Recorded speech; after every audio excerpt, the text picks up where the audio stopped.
Welcome to Showup.io, where we are building conscious leaders. The ability for leaderships to listen, to focus, and take action instead of reacting to whatever is happening in front of us. Today, we're going to talk about trust and loyalty. And the question that was sent to the team: do you believe your team places value on celebrating each other's accomplishments?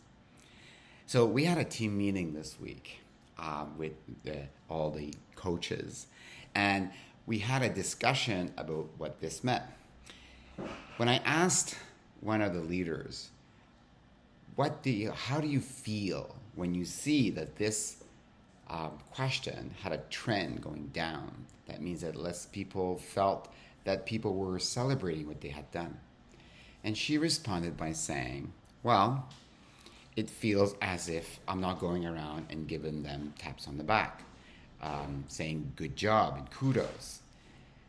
So then I asked another leader, how do you feel how does this make you feel when you see that the trend is going down in your team? And the other leader responded, it makes me feel as if they're asking me, for kudos, like a bunch of kids, and they can't be happy with doing their work. It's interesting that I noticed with both those leaders, and I said, it's interesting that we make these things about us, that these questions are a reflection of how we lead as leaders.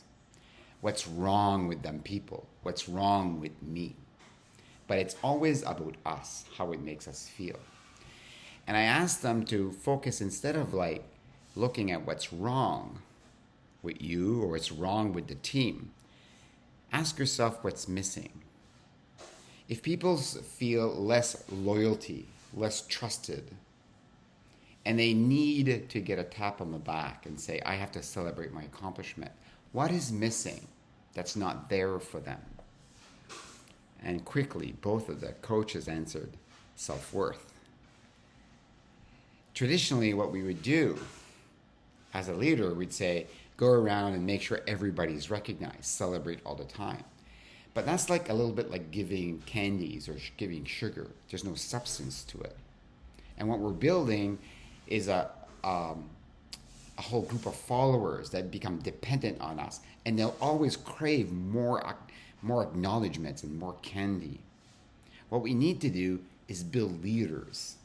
So they are fulfilled by being accomplished in the work that they do. What we have to give them is what we don't have. What we have to give them is self-confidence. What we have to give them is a way for them to build and discover that what they're doing is enough. What they're doing is enough without receiving that tap on the back. So I challenged the leaders to go and have a conversation about how it made them feel, and how to build self-confidence, and how to be present in the work that they're doing, and how to be proud of the actual work that they're doing, the actual hard, or what the edge was for them. So instead of celebrating the accomplishment, having a discussion about the discovery of how hard it was, what was the edge and the courage they had, and how it made them feel, will help build self-confidence in your team members and your leaders.